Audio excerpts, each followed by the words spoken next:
Okay, hello everybody. Welcome to Korean Atlanta Mentorship. And in this video, uh, we're going to just do another Velocity Banking review session.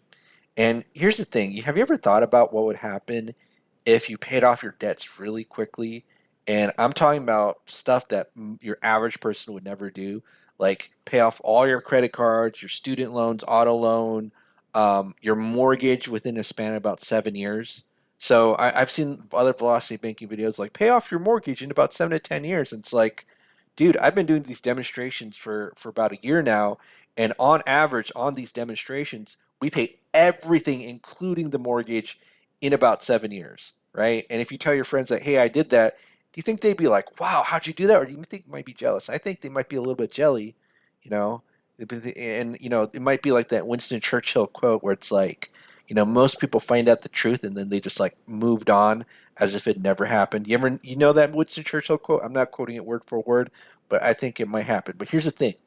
I know that you're smart, right? You're trying to find solutions and not just, that something is wrong when it takes 52 years to pay off a 30-year mortgage. You know something's wrong, so you're looking for a solution. And I bet you are like this gentleman right here, where you're taught by maybe someone like Dave Ramsey how you got to save some money.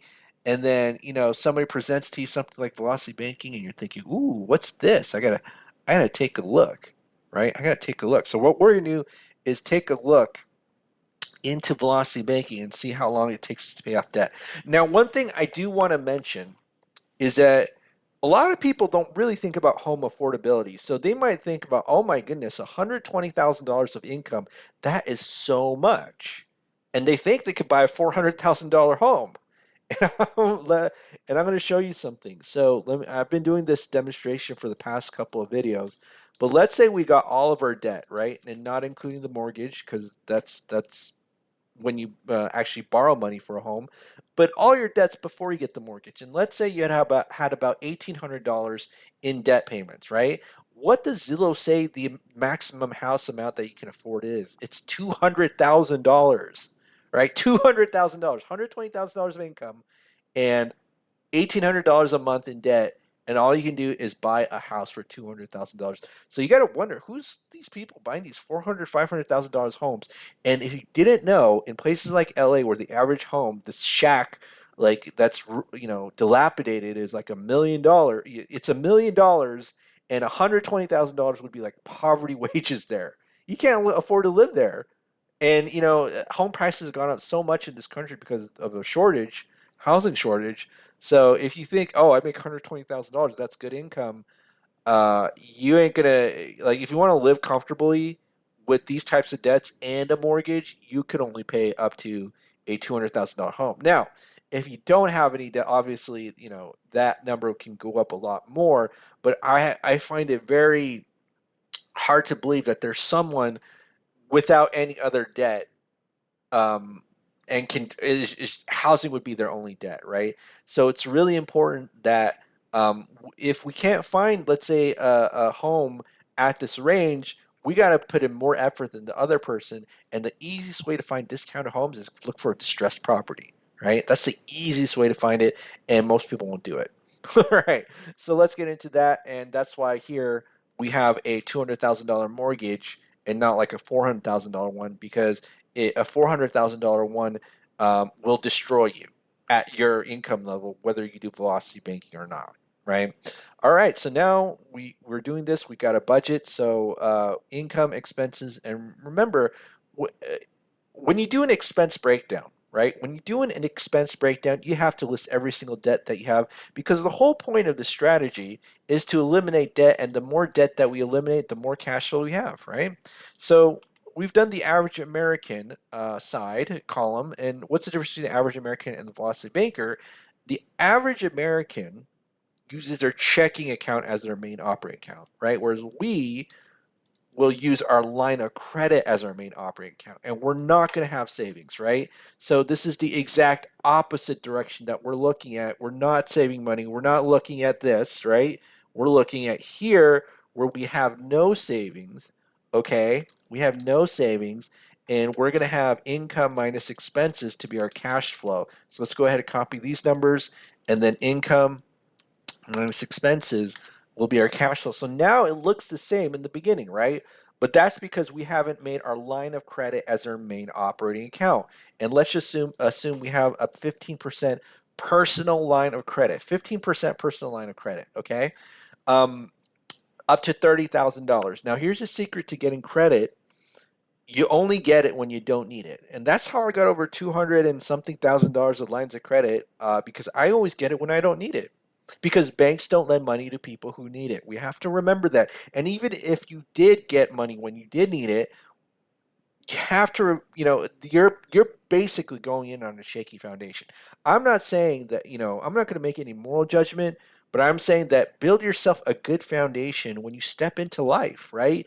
If you get credit when you do need it, banks don't like that, right? And so you might get lucky one or two times here and there, but if we want to get a huge lines, lots of credit with different lenders, we always get it when we don't need it. Okay. All right. So now, what do we do here? We make our line of credit as our main operating account. And what is a line of credit? All it is a financial tool where you can borrow money, pay it back, and use it over and over again. That's all a line of credit is. And a credit card is like that.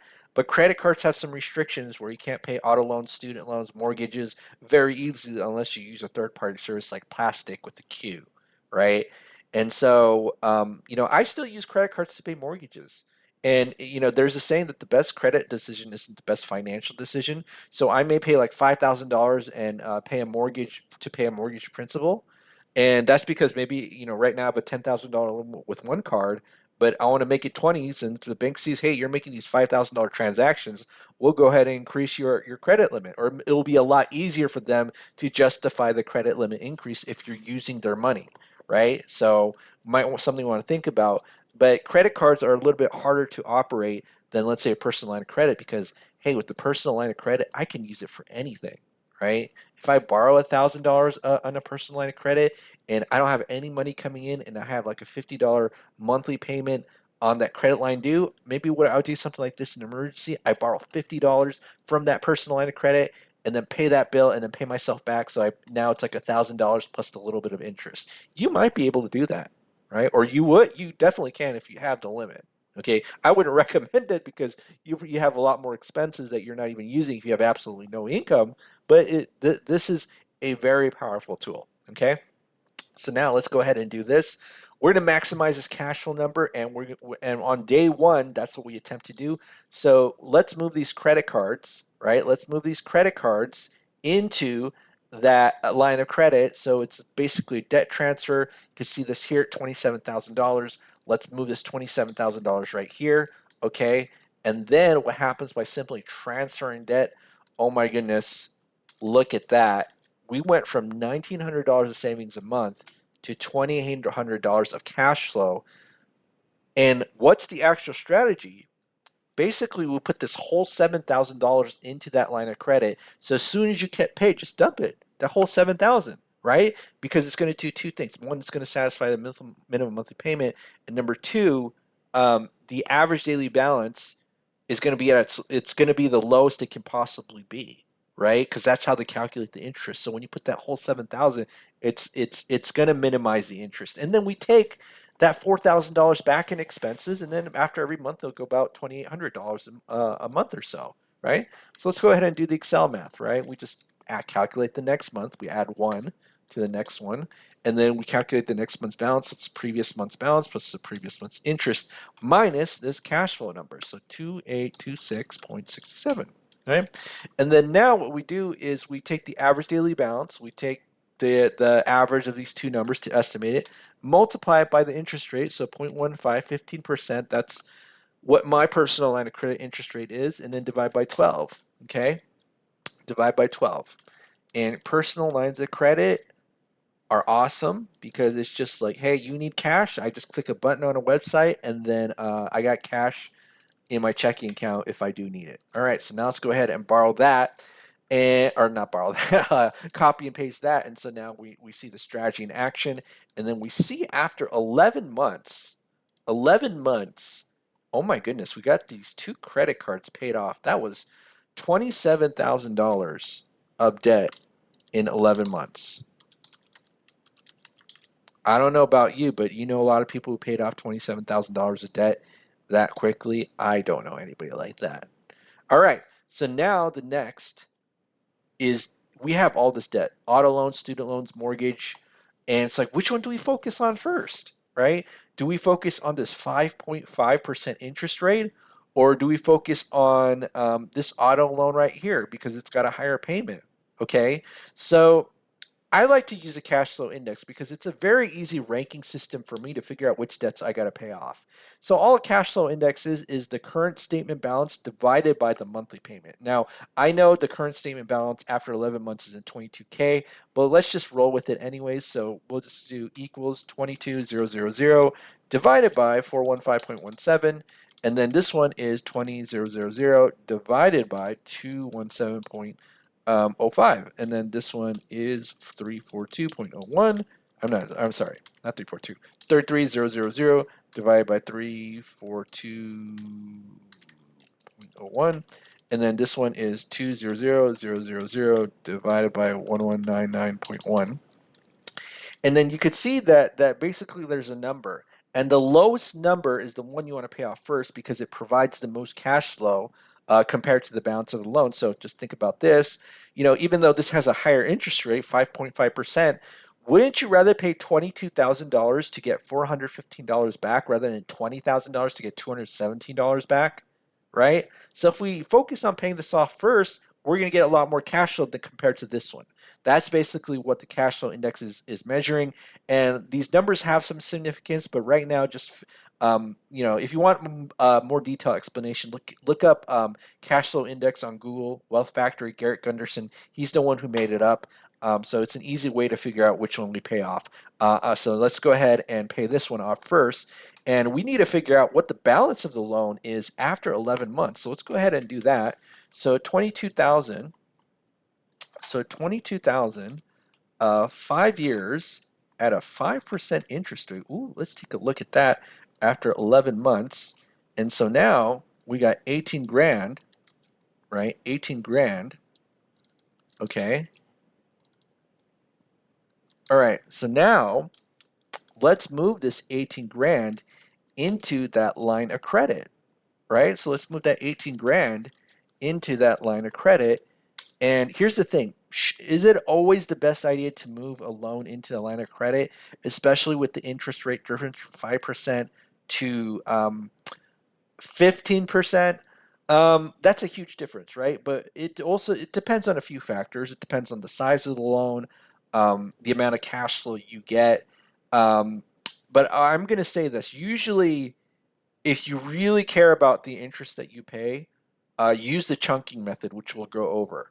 Now, when it comes to the auto loan, and you put in the mortgage, I'm sorry, not the mortgage, the entire auto loan in the line of credit, and then versus the chunking method. And if you don't know what it is, it's just like moving pieces of the loan into the line of credit in small little chunks rather than what's it called, moving the entire thing.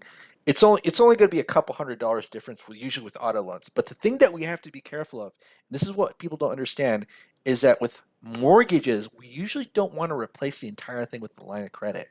I'm going to do a demonstration of a first lien HELOC versus just doing that chunking method, and you'll be amazed that a 30% credit card will usually beat out a first lien HELOC. If you do both methods, crazy, right? And sometimes you hear on the internet, oh, just always replace your 3% mortgage with the 9% first lien HELOC. It's like no, no, and I'll show you why. All right, so let's go ahead and move that loan into that line of credit. And so, what's our new cash flow? Well, we got to calculate that, right? We got to calculate that. And so now this is 0, and our new cash flow is 3241.84. 3241.84. 3241.84. And let's go ahead and do that. And in about 17 months, we paid off the loan balance, the line of credit. So now we have to add 49K and 11 months plus, or no, not plus. I'm losing my train of thought. 17 months we paid it off. 17 months. Okay. Now we focus on this student loan first, and after that, this student loan. So what is the current balance of the student loan after 17 months? Let's go ahead and put that figure in. $20,000 at 10 years. It took me a long time to figure that student loans are 10 years and not 5, because I logged into Sallie Mae, or I think they're Navient now, website, and I was like, this is a 10-year loan? Oh my goodness. All right. So $20,000, 5.5, and 17 months. And then now what we're going to do is we see that 17 grand is the current balance, right? Did I put 5.5? I'm just going all over the place. All right. So now what we're going to do is put this into the line of credit, right? So put this here, and now we put that there, right? And so now what's our new cash flow? Our new cash flow, again, this $217 student loan payment now goes to zero, is $3,458.89, okay? So now, let's go ahead and do this. Wait a minute, did I screw up? All right, so now let's put in our new cash flow, which is 3458.89. And I erased the 2 right there. Okay. So now that I've done that, so let's take a look. 3241, and then we move this loan, and now our cash flow has increased to 3458. So let's see how long it takes us to pay that off. Ooh, 22 months. 22 months to pay off this student loan and auto loan. Wow. So how much debt did we pay off? 48. So that's 68K. Oh, actually, did I screw it? Oh, and this is 49K. It's 49K. 49K. And then another, so that's 69K. And then 17 months. And so now it's 22 months to pay off the first student loan. Okay. Now, I know what you're thinking, right? Like, how do we pay off all this debt in less than 2 years? And that's what I always get amazed about too. That's why, for all of you, you were first taught the saving money method, and now when you're looking at velocity banking, I know a lot of you are like, dude, I'm so mind blown, right? Mind blown. Right. So now let's go ahead and do the other student loan. So what's the current balance of the other student loan at 22 months? So it's 33,000 at 4.5%. Okay. And let's just go in here and all right, so 33,000 at 4.5%. All right, so 33,000 at 4.5%. And how many months? 22 months. Okay, my mind is going insane because I got to look back and forth to do this. And, there's actually financial calculators that will actually make this easier for you where you just type in like, present value, number of months, interest rate, and future value. But I always like to use these charts because they're a little bit more visual and help you understand rather than me punching in numbers in a calculator. All right, so now let's move this 19 grand into that line of credit. 19 grand. All right, so now let's go ahead and move that there. Okay. And so what is our new cash flow by moving this 19 grand? It is $3,800.90. $3,800.90. Okay. So $3,800.90. And let's see how long it takes us to pay off that second student loan. 27 months, mind blown, right? 27 months. Ooh, that's a spicy meatball. All right, so now 33, so what's, all right, so 69 plus 33, so 102K and 27 months. Is that right? 27 months. Okay, 27 months. Right. All right. So this is the part that I think is really important for most people because I think this is where a lot of people don't understand velocity banking because they're told, again, I've heard this many times on the internet, just replace your line of credit with a mortgage. And you know what's funny? When I originally learned this in 2017, the instructor Randall was talking about how, like, if you do chunking, it's resistant to the interest rate, whereas replacing your entire mortgage to line of credit is not. And I learned this from Renatus. He was the instructor of Velocity Banking. That's who I learned it from, right? And so this is where I originally learned Velocity Banking. They provide a cool calculator. Full disclosure, I actually make commissions from selling their education, right? So what we got to do is just put in that information, okay? And then it'll just spit out with numbers like how long it'll take to pay off the loan. Now, what's the current loan balance right here? $200,000 at 6%, 200,000, 30 years at 6%. Okay. And then now, right now, um, at 27 months, what's the balance? 27 months. It's 194, right? It's 194. Okay. Whoopsie. 100. Oh, did I screw up? All right. 194. I'll just say 194K. All right, so now let's go ahead and copy the actual figure. And the cool thing about this is I just plug this in, right? And it spits out everything for me. And 6%, 30 years, 1191.1. Was that it? 1199.1. 1199.1. Okay, interest rate is 15% because it's a personal line of credit. Let's put it in our monthly income and our expenses. So our expenses are everything except for the loan we're trying to pay off. So we'll say $2,000. Obviously, this could be variable, right? I don't even know how much money I spend a month, to be honest. And that's the beauty of the strategy. Like, I don't have to do exact budgeting, right? When you have money left over in a savings account, you literally have to budget every single thing that you do. Whereas velocity banking, you essentially just work with averages. You know what I mean? Like if you ever have $1,000 emergency anytime during the process, like whoop de doo, your line of credit is still your main operating account. Whereas if you use your savings account as your main operating account or your checking account, then you always have to be very exact, right? All right, so now let's first demonstrate replacing your line of credit or mortgage to the line of credit. And let's say we had this huge line of credit and we're going to replace our mortgage with it, 194,259.84, okay? Now you might be thinking, oh, 4.5 years, that's so much faster than 30-year mortgage, and we save $130,000, right? Now, if you take a look here, the calculator is actually smart enough to know when you've replaced your mortgage with the line of credit. So as you can see right here, the loan balance is 194,000, and then it immediately goes to the line of credit and calculates like the interest and all that, right?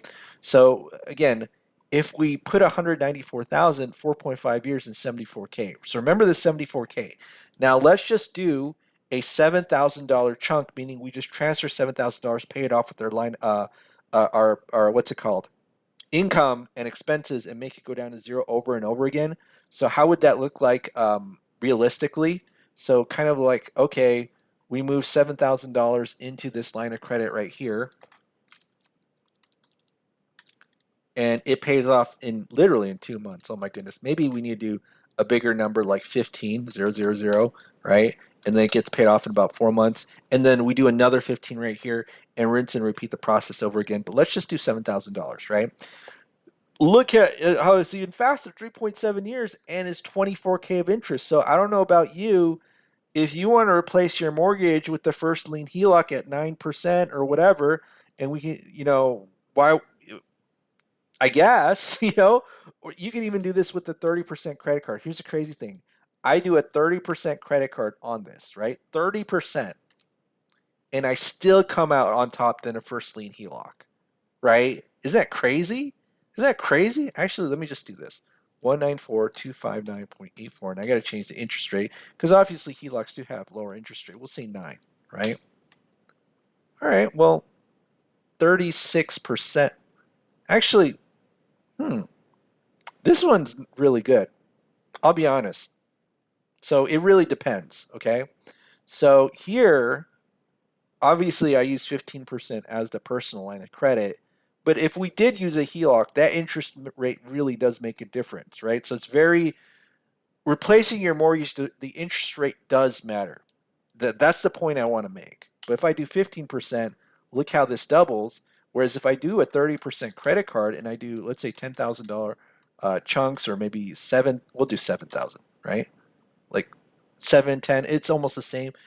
What I'm saying is that doing the chunking method, the interest rate doesn't matter in a way. It almost matters, but it doesn't, right? So if I do 15%, mm, you see what I'm saying? Whereas when you have a first lien HELOC, the interest rate does matter. So if I'm able to get like an introductory rate, maybe I might dump like a whole bunch of the mortgage into the line of credit. Like if I go from 8 to 0 for 1 year, maybe I might do that, right? And try to pay it off as much as possible. But if I don't have that cash flow, then it's not gonna be as meaningful. But back to my point, and again, this is just what I'm gonna emphasize, is that in my opinion, it's most of the time it's not a good idea to do a first lien HELOC, because when you go from 3 to 9%, and you replace your entire mortgage with the HELOC, you're going to pay more than if you just done the chunking method. And then, in my opinion, I would just get a first lien HELOC after I paid off the all of my debt associated with the home, right? So maybe that's when I get a first lien HELOC. So I have a huge line of credit available for me to do real estate investing, build wealth, and all that other good stuff, or just help manage my cash flow and expenses. All right, well that's it, everybody. That's it for today. Have a great day, everybody. And so, if you're on the fence about velocity banking, so maybe you're now a little bit more interested in thinking, ooh, this looks pretty good now. And actually, let me just do this, right? I gotta write down I'm sorry, I gotta write down the time frame. So 3.7 years, 3.7 years to pay all of this off. Well, no, this is the wrong sheet. I'm sorry. So 3.7 years. All right. So what's 27 divided by 12 plus 3.7? All right, that's 5.95 years. So 5.95 years, and we are debt free, and that's $302,000 of debt. 302K, and no more debt, including our mortgage. So we paid it off in less than 6 years. Looking pretty good now, right? Looking pretty good. All right, well, that's it for today, everybody. Have a great day, and this is Korean Atlanta Mentorship, and we'll speak next time.